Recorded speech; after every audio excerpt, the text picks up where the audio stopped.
how are you going to convince somebody that is making millions at 17 that it's actually important to go to the university is a different story.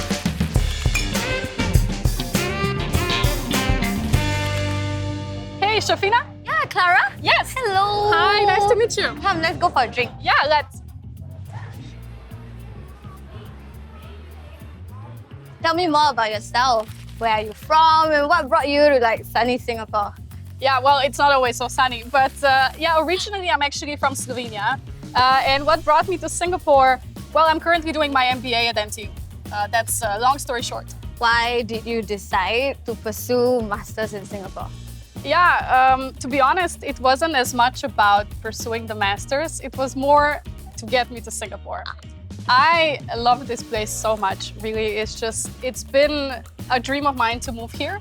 And it seemed like getting into the Singaporean job market would be easier if I also have some kind of education from here. What about you? Have you studied and lived in Singapore your whole life, or? Yes. So all my 30 plus years of life has been here. I'm born, bred here. You're studying abroad now, right? Do you think studying abroad gives you an edge when it comes to finding a job? I think it gives you an edge, period. And then it just translates into a job as well. And this isn't my first time doing this. I actually left Slovenia when I was 19, so a while back, and went to study to the UK first. And then it just kind of spiraled out of control. It gives you an edge because, first of all, it makes you grow up much faster.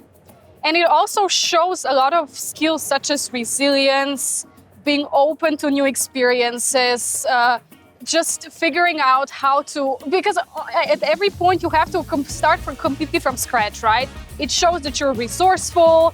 And I think this is a lot of things that employers also value, right? So I do think there's a lot of things that come from studying abroad. Do you think that after traveling to all these different countries, did it feel worth it that you found a place in Singapore to settle? Yeah, to be honest, I do. I think it was all worth it. Let's see if Singapore agrees. Let's see if I manage to stay. But yeah, I think every step that I took led me to the place I am today, and I wouldn't change it. We've spoken quite a bit. Shall we stop for a drink? There's a nice little bakery up there. Let's. I need a drink. It's Let's really go. hot. Let's go.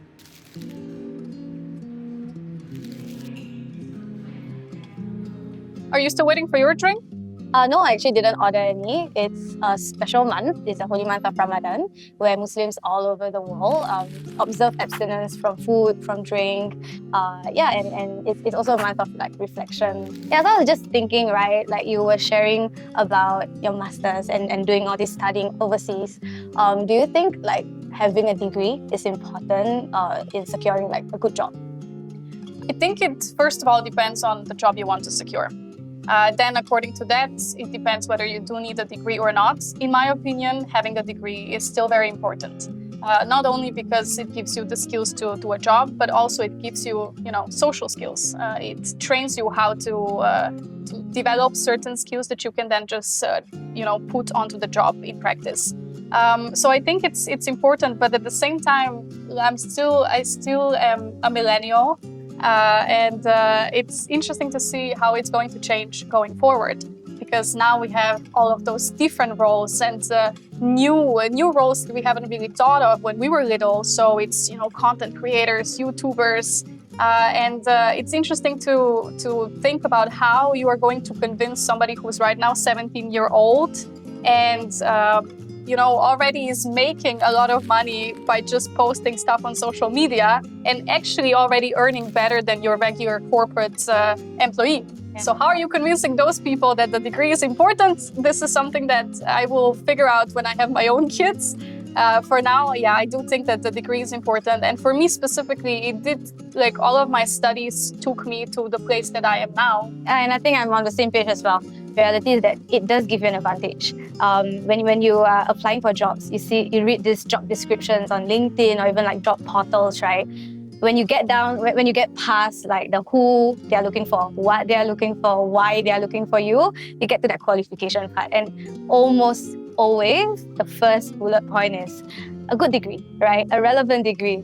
degree to me is what gets you through that door. And then everything is on you, right? Like once you get through that door, it's on you to flex your personality, your vibe, your experiences. But it is an advantage, and I think that's just the reality of having a good degree and why kids and parents want to try and get their kids there. Yeah.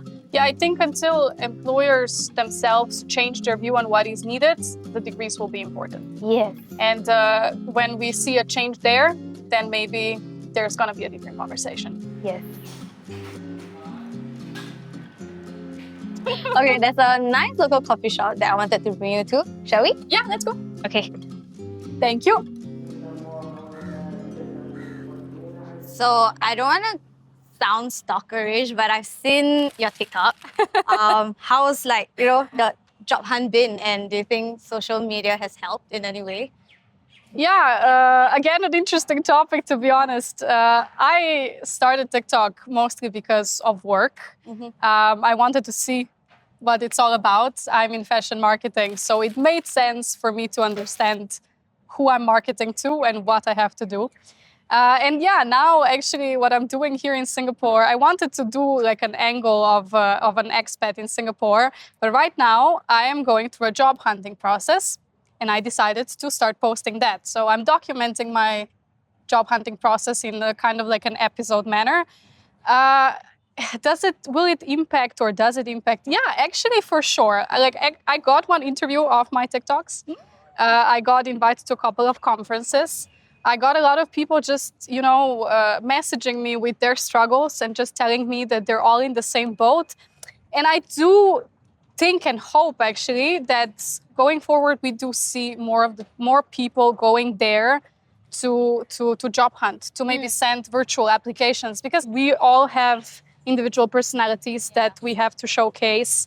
There's like so many layers to us than just a piece of paper. Also, when you're talking about degrees and diplomas, right? I might not have the most spectacular education, but I might be just what you're looking for, but you're not even going to give me a chance if I didn't attend the school, right? So this, I think, is a way to showcase who you are and what you can do, and hopefully employers will respond at some point. I really hope that we see a change there. It is here. It's just that blue shop house there. Oh, great. Looks super cute. I haven't been here before.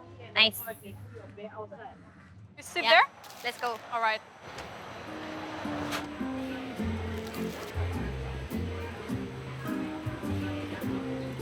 I got us some sweet treats. It's called putu piring. Basically, it's a traditional Malay dessert. And this one is filled with gula melaka. Okay. That translates to brown sugar. Okay, filled with brown sugar. Yes. Okay, sounds good. Want to try? Yes, for sure. But I was just wondering, right, what's your go-to kopi order?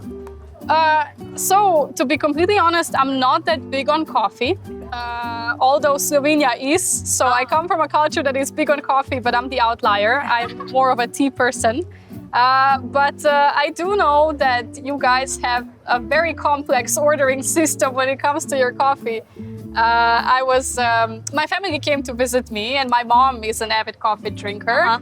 And we were looking for just like coffee, which is her go-to. And it was quite a struggle. I had no idea how to order. It's quite complex, and wouldn't mind learning about it, to be honest. Yeah, and you don't really like coffee, is it? Yeah, not really. Yeah, and we have perfect place. So, can you see it's called teh tarik. Basically, that's Malay for oat tea. So, do you want to try? Yeah, sure. Teh tarik satu. Teh tarik one. Satu je. Satu aja. Lagi? Thank you. Thank you. I know that Singapore is a very performance and it's a very performance-driven society, right? It's all about doing well in school and competition. When does this actually start? I think it really differs, right, for different families, right? But I think my son is 2. It's 5 years away now from formal schooling, but I do wonder, right, what that academic stress is gonna present, what shape, what form is it gonna present itself for my kid. And there's this whole emphasization as well in Singapore to just, reduce exams. With the removal of exams, with the emphasization on the non-academic matters, right? I always wondered whether now stress takes a different form for kids, because it's no longer just about doing well in school. Now I need to be good at critical thinking. Now I need to be more proactive in inquiring about, real world topics. While there's the good intent, right, to remove exams, to remove that academic pressure, I wonder if the stress truly is out of the system, because it just feels like a different form. Growing up in Slovenia, right? Like, I'm just wondering, like, what is school like there? Like, is it as stressful? Do the kids get to balance school and life better? But yeah, so I remember that when I was going to primary and secondary school, there was more stress. We also started off with grades immediately. When we were 7, the first couple of months were just, the intro play and stuff. And then after New Year's, we would start with grades. And this is not the case anymore. So they have then reintroduced the system, and I think they only now start getting grades when they're around 9, 10. So there was a lot of pressure then. A lot of pressure also so usually the high-performing kids would then also go and play an instrument outside of school. Then you would do sports, you would do this, and that, right? So it would be a bit of a healthy competition between the high-performing students as well as their parents, of course, who does better. But I don't think our kids are as stressed as it seems you are. But let's see how it goes, and let's see how actually this education system is changing. I mean, we also see in Europe, in Finland, for example, and Denmark, that it is changing into the direction of just letting kids be kids. Well, I really enjoyed being at this place today. I was curious, do you have any other recommendations for places I should visit next? Yeah, I think you can try Everton Park. So it's this place located in Cantonment Road. And what's really interesting is that there has been like specialty cafes, cute cafes popping out at the void decks of like HDB. So it's very different from what you see today. Okay. But yeah, I think you should go and check it out. Okay, I'll definitely do that. Thanks. And hope to see you there. Yeah, I'll bring my kid along and we'll keep in touch. For sure, absolutely. Let's do that.